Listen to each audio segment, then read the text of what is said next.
নমস্কার বন্ধুরা, কেমন আছেন? আশা করি ভালো আছেন আর আমিও ভালো আছি। তো সকাল সকাল ঘুম থেকে উঠে বাজারে চলে গেলাম স্নান টান করে। আর এদিকে দেখুন ও কীরকম দাঁড়িয়ে দাঁড়িয়ে দেখছে। তো প্রত্যেকটা জিনিস বাজার করে নিয়ে আমি চলে এলাম। আজকে হচ্ছে রাস পূর্ণিমা, তো সেই জন্যই আমি একটু ফল টল ও সিন্নি বাবাকে দেবো, কারণ আমার গুরুদেব রয়েছে, তোমরা তো জানো। তো সেই জন্য আমি ফলগুলো কাটছিলাম, ও কীরকম দাঁড়িয়ে দেখছিলো, তো ওকে একটু ফল কেটে দিলাম। এদিকে আমার গোপালের চা হয়ে গেছে। খাওয়া হয়ে গেল? কী ব্যাপার শুনি? হ্যাঁ, তো ও খেয়ে দিয়ে বসে আছে দেখছে। তারপর দেখতে পাচ্ছ আমি এখানে ফল কাটা হয়ে গেছে, এবার সিন্নিটাও আমি জোগাড় করে নেবো। তো এখানে আটা দিলাম, কলা দিলাম, বাতাসে দিলাম, তারপরে আমি দুধটা দেবো। তো দেখতেই পাচ্ছ দুধটা আমি পুরোটা দিয়ে দিলাম, দিয়ে আমি সুন্দর করে মেখে গুরুদেবকে আমি এটা নিবেদন করব। তো নিবেদন করব, দেখতেই পাচ্ছ সব পুরোটা মেখে নেবো এবারে।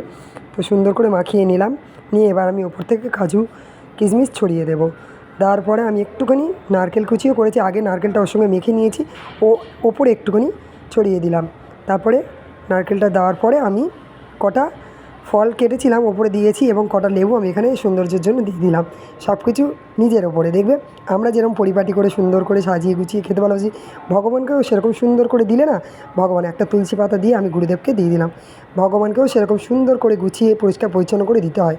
তো আমি ভগবানকে দিয়ে দিলাম, আমার গুরুদেবকে আমি দিয়ে দিলাম, সবাইকে অনুমোদন করলাম যে সবাই তোমরা ভোগ প্রসাদ গ্রহণ করো। তো আমি এদিকে গোপালের থালায়, প্রত্যেকের থালায় মিষ্টি ফল কেটে দিয়ে দিলাম, সুন্দর করে সাজিয়ে দিলাম।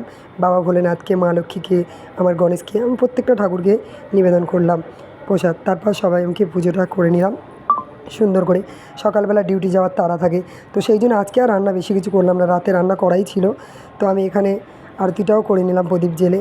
তো সত্যি কথা বলতে গেলে ভগবানের কাছে একটাই বলি, হরে কৃষ্ণ হরে রাম। তো সবার মঙ্গল করো তুমি, শুধু নিজের নয়, সবার মঙ্গল চাই। প্রতিটা মুহূর্তে বলি সবাই যে যেখানে থাকুক সবাই ভালো থাকুক, ঈশ্বরের কাছে এটাই প্রার্থনা করি। তো বাবা ভোলেনাথ সবার মঙ্গল করবে। তারপর আমি আরতিটাও করে নিলাম। তো দেখতে পাচ্ছ আরতিও আমার হয়ে গেল।